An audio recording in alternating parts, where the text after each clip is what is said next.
Nas últimas décadas, o regime chinês tem utilizado a propaganda para tentar influenciar a opinião pública a seu favor.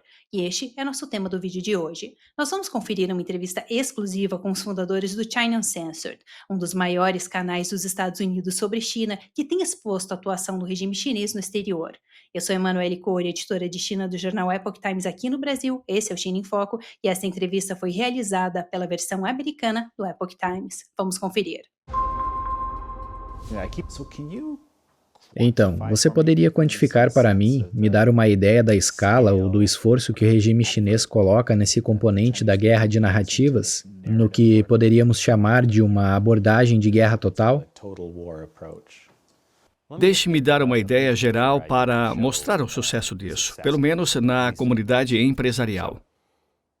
Então, a Covid aconteceu. O Partido Comunista Chinês passou o primeiro ou 2 meses iniciais encobrindo o fato, especificamente para poder comprar EPIs nos Estados Unidos e estocá-los. Eles fecharam os voos domésticos de Wuhan, mas mantiveram os voos internacionais de Wuhan. Eles queriam espalhar a doença por todo o mundo. A pandemia da Covid é totalmente culpa do Partido Comunista Chinês. Alguns anos depois disso, Xi Jinping foi a São Francisco para a APEC. A cidade se limpou completamente, removendo todos os sem-teto do lugar apenas para a chegada desse ditador comunista. E os líderes empresariais americanos o aplaudiram de pé. Apenas alguns anos depois que eles usaram a pandemia da Covid contra nós. Isso mostra o quanto eles são bem-sucedidos em conseguir que uma determinada classe da sociedade americana fique do lado deles. Isso começa em todos os níveis da sociedade, na política e nos negócios. Do lado político, Eric Sowell é um ótimo exemplo. Uma espiã chinesa estava basicamente se aproximando dele quando ele ainda estava no início de sua campanha política. Você também vê coisas como Eric Adams, quando ele era governador do Brooklyn. Bem, ele era o presidente do bairro do Brooklyn. Presidente do bairro do Brooklyn, desculpe. A China financia essas viagens para líderes empresariais, funcionários do Congresso e políticos. Mais uma vez, tentando fazer parecer que a China é sua amiga. Podemos fazer negócios.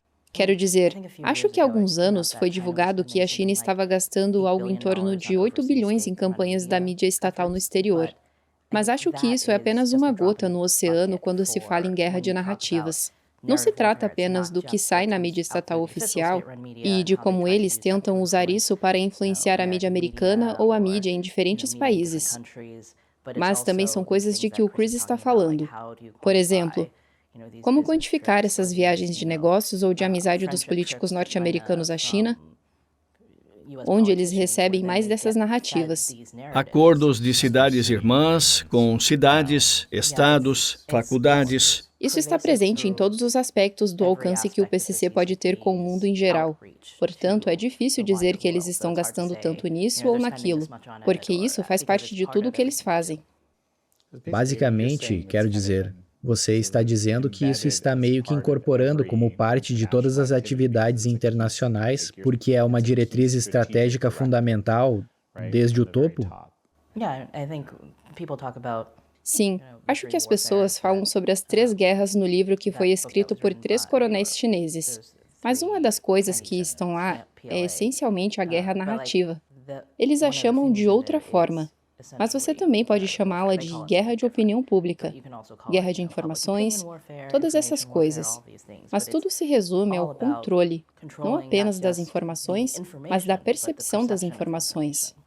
Mundo pós-moderno. Não existem verdades universais. Há apenas perspectivas diferentes e quem tiver mais força pode transmitir sua mensagem. Lembro-me quando o Epoch Times começou, ali no início dos anos 2000. A distância entre o que as pessoas entendiam ser a realidade da China comunista e a realidade da China comunista. Lembro que a compreensão das pessoas era tão vasta, era tão grande, que era quase como se, sabe, as pessoas pensassem que você era uma pessoa louca por falar sobre a questão dos direitos humanos. Você diz, ei, preciso falar sobre isso? É uma loucura. Quero dizer, tenho que ser justo. A mudança mudança foi bastante significativa, Sim. especialmente nos últimos anos, mas Sim, houve esse fenômeno. Aconteceu o massacre da Praça Tiananmen. Naquele mês, George Bush pai enviou uma delegação secreta a Pequim para garantir ao Partido Comunista Chinês que isso não prejudicaria as relações Estados Unidos-China, no mesmo mês que o regime chinês massacrou 10 mil estudantes em Pequim. Durante anos, especialistas e políticos de alto escalão nos disseram que, se fizermos negócios com a China, isso vai reformar eles. Eles vão se tornar uma democracia, vai ajudar o governo americano. Mesmo quando as cidades dos Estados Unidos estavam sendo destruídas porque enviamos toda a nossa produção para a China, tínhamos especialistas dizendo que isso era bom. E isso ainda é bom. Veja o quanto nosso PIB aumentou. Enquanto isso, os americanos estão lutando para sobreviver. Mas ouvimos esses especialistas. Ou tem sabe-se lá qual relação com a China, empurrando essa narrativa de que sim, temos que nos envolver.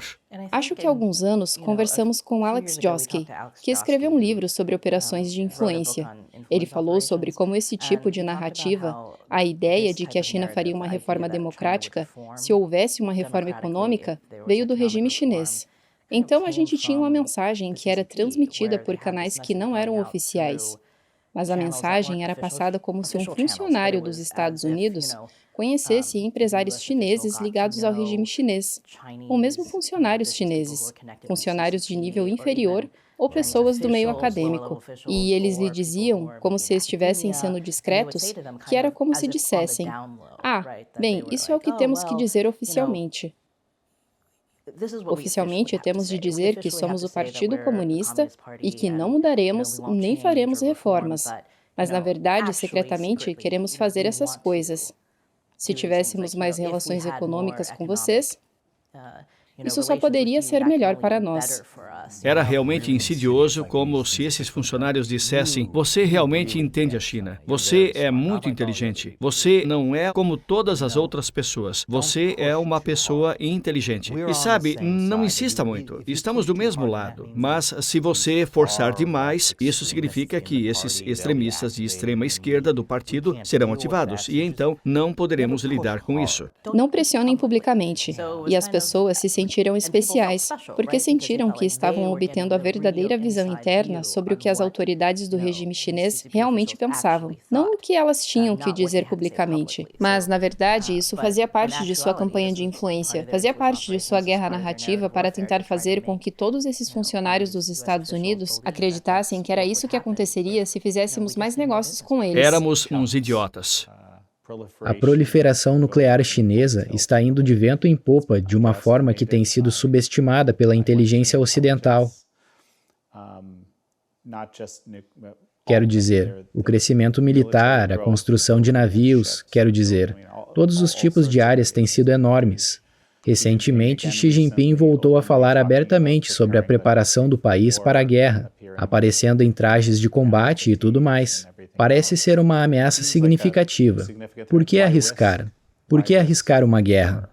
Essa é uma narrativa poderosa que eles estão promovendo. Quero dizer, em primeiro lugar, Xi Jinping tem aparecido em trajes de combate e dito para nos prepararmos para a guerra desde que chegou ao poder em 2013. Isso acontece o tempo todo. Há um acúmulo militar sem precedentes na China que não deve ser descartado. Sei que algumas pessoas pensam: é tudo feito na China. Essa é uma maneira perigosa de ver as coisas. Ou, você sabe, eles têm mais navios do que a nossa marinha, mas nós temos navios maiores. Navios melhores, é verdade. Sim, essa não é uma boa maneira de abordar o assunto. Mas o Partido Comunista Chinês quer os americanos assustados. A ideia, por exemplo, você realmente quer defender Taiwan? Vale a pena ter uma bomba nuclear em Los Angeles? Sim, na verdade, há alguns anos, havia um artigo de opinião no Business Insider que basicamente questionava: Taiwan vale o risco de uma guerra nuclear?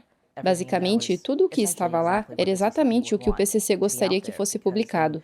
porque eles querem que você fique com muito medo de fazer alguma coisa. E isso é incrivelmente derrotista, porque os Estados Unidos podem fazer muita coisa para desafiar o Partido Comunista Chinês. Um ótimo exemplo seria simplesmente expor a corrupção das principais autoridades do PCC. Essa seria uma tática poderosa de guerra, de narrativa que os Estados Unidos poderiam usar. Porque digamos que se nós colocássemos uma sanção sobre a China, o regime chinês usaria narrativas como: esses imperialistas, os americanos estão prejudicando o povo chinês. Não se preocupem, o Partido Comunista Chinês os protegerá. Isso aumentaria o apoio ao Partido Comunista. Mas se os Estados Unidos estiverem visando especificamente a corrupção dos principais líderes, bem, eles não poderão realmente usar essa linha, porque o povo chinês verá que, espere, vocês no topo são realmente muito corruptos. Portanto, esse é apenas um exemplo de uma tática que os Estados Unidos poderiam usar. Os Estados Unidos podem fazer muitas coisas para combater a China, e a ideia de que não podemos fazer isso porque não queremos correr o risco de uma guerra nuclear ou qualquer outro tipo de guerra conectada, eles querem nos assustar.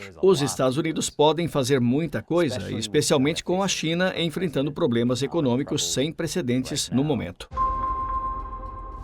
Isso é tudo por hoje no China em Foco. Se você gostou do episódio de hoje, lembre-se já de se inscrever aqui no canal e eu quero saber o que você achou da entrevista de hoje.